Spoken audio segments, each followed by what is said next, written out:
On this edition of Lexington Now, St. Patrick's Day, a brand new library branch, and a prestigious accreditation for fire services.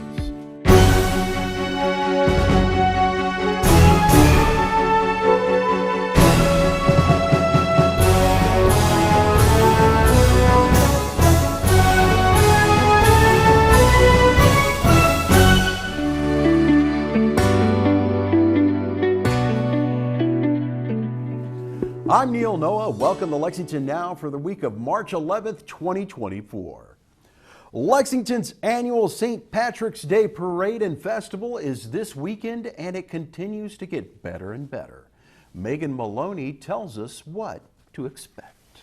My name is Megan Maloney. I am the chair of the Lexington St. Patrick's Parade and president of the Bluegrass Irish Society.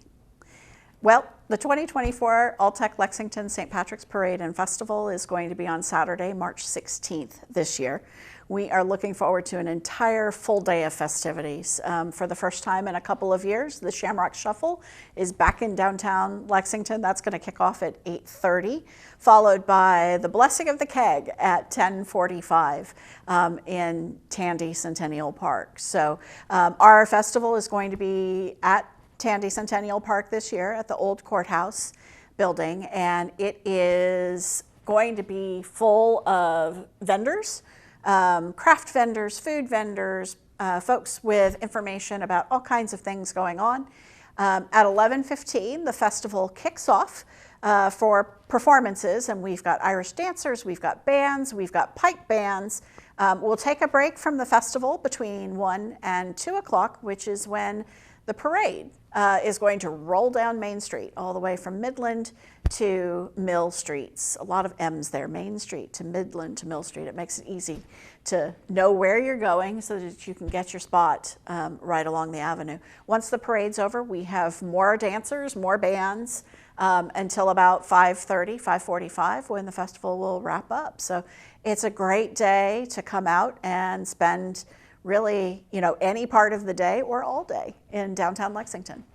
Weather-wise, we hold the parade rain or shine. Now, if there's severe weather, we'll make that call because we certainly want everyone to be safe. And we've had to make that weather call before with snow and freezing temperatures. But it's the beginning of March. You really can't know what to expect. So we do hope that if there is a little bit of weather, folks, take what they need to do to keep themselves dry or keep themselves warm. But we really expect to see a lot of participation, and we will be out there, unless there's a severe situation. I've been involved with the parade and festival since 2016, so that's at least the second time around. The parade started in 1980, and ironically, my mom was on the committee of folks that made that very first parade happen. But the Bluegrass Irish Society, of which I am the president, is responsible for helping put the parade together every year in partnership with the amazing folks at Lexington Parks and Recreation. It is a great team of people that we work with to bring, a fun day of Irish music and Irish dancing and pipe bands and all kinds of fun activities to downtown Lexington. This is absolutely a family event. So, it's March, it's St. Patrick's Day. There's going to be a little bit of beer around for the adults, but there are all kinds of activities for the entire family. So whether it's watching the parade go down the route, whether it's watching the entertainers, we have all kinds of food vendors that will have all kinds of items on their menu. But we're also going to, as we said, we have great partners with the folks at Alltech who are our sponsors for this event and festival, and they bring one of their kegs in, and we get to share that with the community, those over 21, to kick things off. But the day itself is absolutely family friendly. I'm really actually looking forward to really just getting out there and having fun. I am out there from the beginning of the day when the race kicks off to the end of the festival.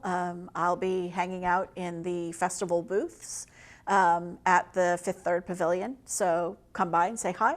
But we are really just, it doesn't matter what time of the day you're there. You've got something, for runners in the morning. We're going to be teaching at the end of the Shamrock Shuffle, there's going to be a free Irish dance lesson for anyone that wants to kick around and learn a little bit of Irish step dancing. We're going to do that.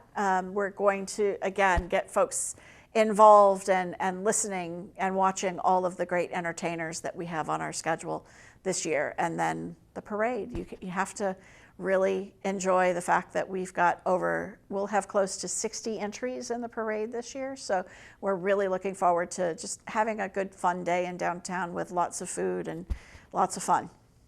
So Lexington Habitat for Humanity is the host of the Shamrock Shuffle. You can actually just do what I do, which is Google Shamrock Shuffle 3K Lexington, and that will give you the information that you need. I think they are doing day of race registrations, but there is a registration fee that I think covers the t-shirt that you get, as well as some of the other things that take place for that race. It's also a benefit for Lexington Habitat for Humanity, but it's back in Lexington for the first time. I should say that it's back in downtown Lexington for the first time in a couple of years. So I know they're excited about being here, trying a new course. It's going to go backwards down Main Street, come around Midland, and come down the same route that the parade will take. So it's about a 2-mile race, which seems infinitely doable to most folks, not to me.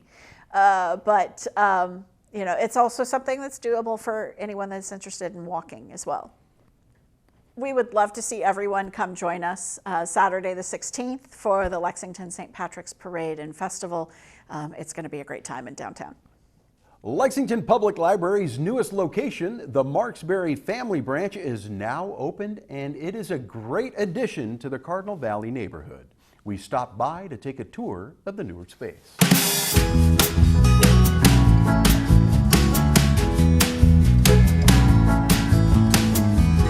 My name is Heather Diefenbach, and I'm the Executive Director of the Lexington Public Library, and I'd like to welcome you to our new Marksberry Family Branch Library.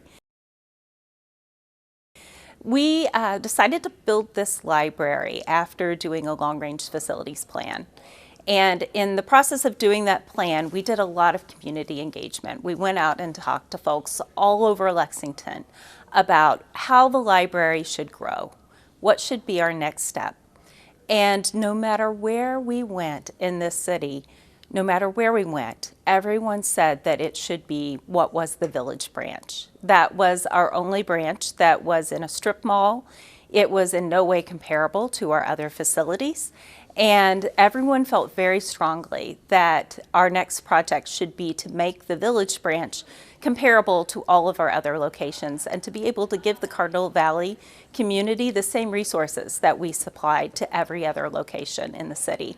And what I thought was really wonderful about that was that everyone agreed, no matter where we went in the community, nobody said, bring it to me, give us the resources. Everyone said, no, you need to take it to Cardinal Valley and build up that library and give that community the resources everyone else in the city has access to. My name is Camilo Quintana. I am the adult librarian here at Marksberry Family Branch, and I've been here for around 14 years. We wanted to engage with the community in different ways and see how the community interact with the building. So at the first floor you will find the Spanish collection for the adults and the children's and the new titles, as long as with the makerspace and the classroom. So different areas that will interact with the community in the first floor.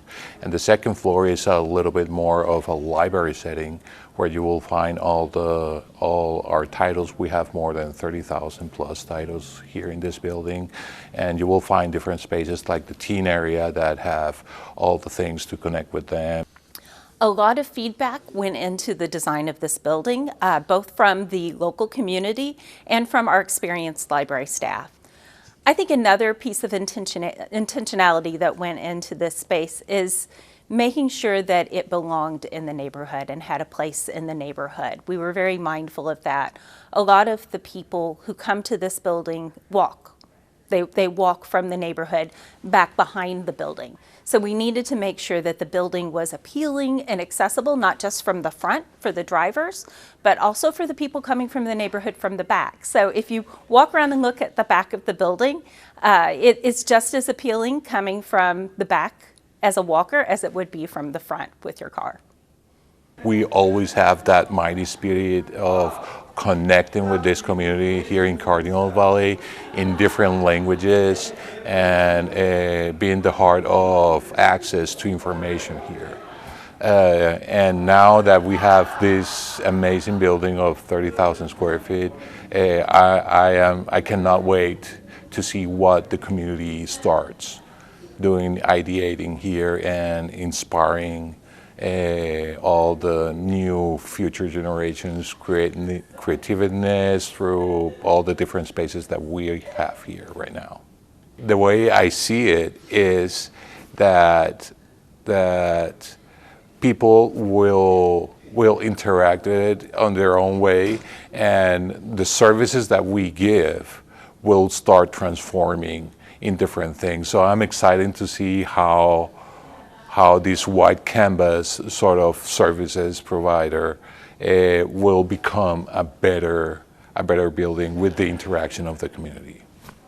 It's really our community coming together to build something wonderful. Someone once told me that you can see the pride a community has in itself in its library and in its library buildings. And I think you can see that Lexington has a lot of pride in our Cardinal Valley community by putting this library here. When we come back, the fire department receives a prestigious accreditation.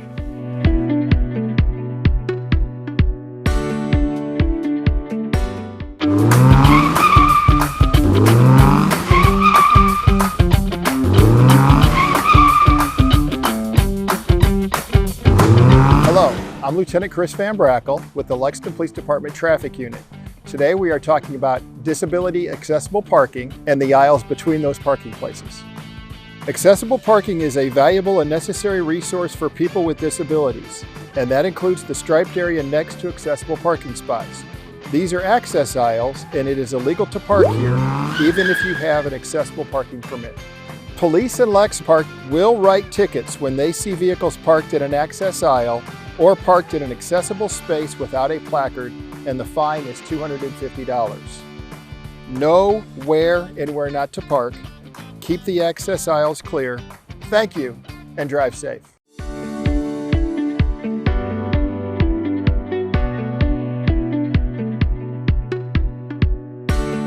Welcome back to Lexington Now.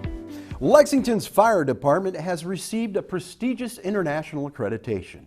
This, along with its other rankings, places them among the top 0.01% of fire departments. Here's more. February the 27th, 2024 was truly a historic day for the Lexington Fire Department. On this date, years of hard work culminated in receiving accredited status by the Commission on Fire Accreditation International for the first time in our proud history.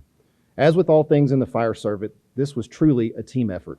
Members of the Lexington Fire Department collaborated with multiple divisions of the LFUCG, as well as key community stakeholders in an effort to ensure that we are meeting the needs of those we serve with quality and efficiency.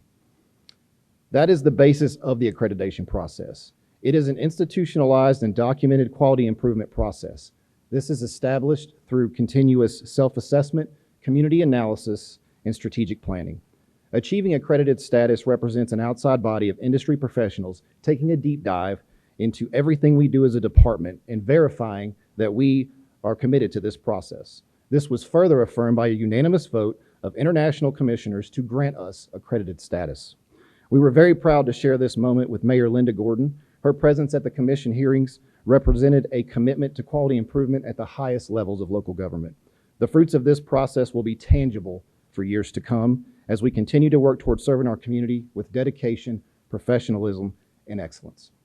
Last week, I joined members of our fire department in Florida, where our department was awarded internationally accredited agency status with the Commission on Fire Accreditation International and the Center for Public Safety Excellence. Only 300 fire departments in the U.S.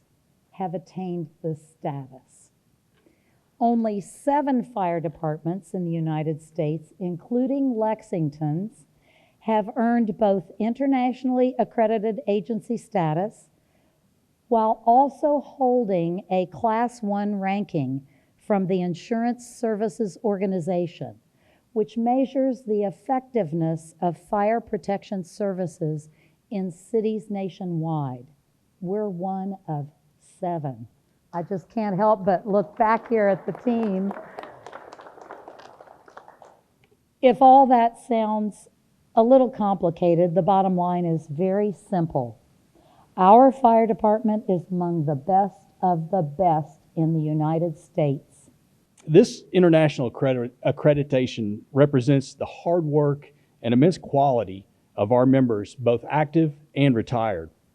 My predecessor, Chief Kristen Chilton, set us on this path several years ago, and without her vision and the hard work of so many, we would not have achieved this designation. So this accreditation process requires a rigorous assessment, as Chief Cooper said, of our organization and demands a comprehensive plan for continuous quality improvement. As both the fire chief and as a resident of Lexington, I am very proud today for our community. Although the end goal of accreditation is to identify areas where we can continuously strive to improve our service, I do think it's important to note that during their visit, our peer assessment team identified 3 best practices that should be emulated elsewhere. These best practices include innovative partnerships with BCTC and the University of Kentucky, and of course, our community paramedicine program. It is an absolute honor to represent the over 600 brave members of the Lexington Fire and Emergency Services who work so very hard and risk so very much to serve our great community and lead the way in fire and emergency services. Once again, thank you to our commissioner, our mayor, our city leadership, our public safety partners, police, fire, corrections, emergency management, E911. We're grateful for you all, and without your support, we wouldn't be here. So thank you all very much. Christian Tower's new expansion is now open and taking applications for senior residents. We were there for the ribbon cutting. We are thrilled to be able to cut the ribbon on our new construction building today. We already have 7 residents and we are leasing up. So when you leave today, I'm sure Jenny has flyers you can take with you and give them to anyone you know that is 55 or older looking for an affordable place to live. They will love this community in our building. We were able to turn our community area in the first building into a fitness center, so you won't see that today, but we also have a fitness center and some really great areas. And all of the community areas in this building are for both buildings. It just was a lot easier to put in a new construction building. So welcome. This building has 40 units. The other one has 92. We did a complete renovation of all of the units in the building there. And so we are one step at a time. Post-COVID was a very difficult time to build. We had supply delays. We had labor issues. And if you have 3 or 4 hours, you can call Brett Construction and they will give you every sob story you want to hear in the construction industry.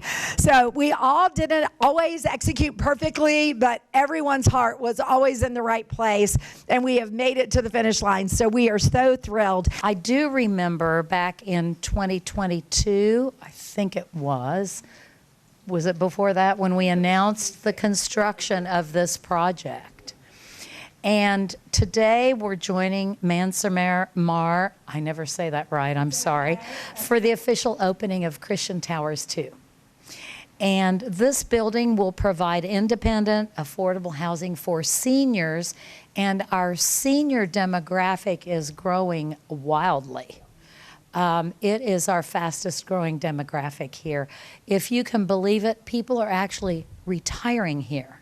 So when I meet them, I say, did you bring a snow shovel? Because we're not Florida, right? And we do, knock on some wood, we haven't this year much, but we do get snow, but people love it here. So the 40 apartments have new appliances, modern kitchens, living and dining rooms, and much, much more. And along with a community room, computer lab, fitness center, beauty salon, dog park. Many seniors have dogs. Christian Towers 2 offers a sense of place and belonging. And in order to preserve and create new affordable housing, we are coming together, public and private sectors, to make this work. And we know that we need more of it. And so Christian Towers 2 was the recipient of $500,000 from the city through our Affordable Housing Fund, as well as the low income tax credits from Kentucky Housing Corporation. And since its inception in 2014, Lexington's Affordable Housing Fund has invested over $41 million. These are city dollars, to leverage $420 million from our community and our partners. Think about that. What we do with our money is we leverage other money to bring in what we need. And we have developed or preserved over 3,400 affordable housing units right here in Fayette County. As we know, all types of housing are desperately needed here in Lexington. And as we grow as a city, we must do everything that we can to make sure that we're taking advantage of opportunities to build more housing and more affordable housing so that our residents have their most basic need for a safe home met. This new development is not only fulfilling that need for our housing and housing at an affordable price point, but also senior housing. Not very long ago, one of our identified needs here in Lexington was senior housing. So I'm really glad that Mansamar Development saw the chance to optimize this underutilized property and maximize their ability to reach seniors in need. These projects take many years and lots of people and lots of work to get to today. And we have a very special relationship in my office with Christian Towers in that one of my team members, her mother lives here and has lived here for quite some time. And we have hired the last 2 property managers, I think, to work in my office. So she's probably going to be grateful if I stop stealing her people. But it also just meant we had a very special connection to this project. It was very important to us, and it's turned out really wonderful. And the mayor talked about how much money we've spent on affordable housing, and those investments are really important when you talk about the numbers, but they're even more important when you talk about the people. And we have rehabbed or built over 3,000 units since 2014 with the city's Affordable Housing Fund. And almost a third of those have been for seniors, because we recognize that is a growing population on a fixed income that it's very important that we provide options for them to live in our community, especially if they're choosing to retire here, which I plan to do. So I want to make sure we have lots of options by then. 1, 2, 3. Yeah. We're bringing you quite a bit of live gavel-to-gavel meeting coverage on Lex TV and streaming on our website this week. And remember, you can find all the most accurate and up-to-date information on all city business at lexingtonky.gov. Here's this week's meeting coverage.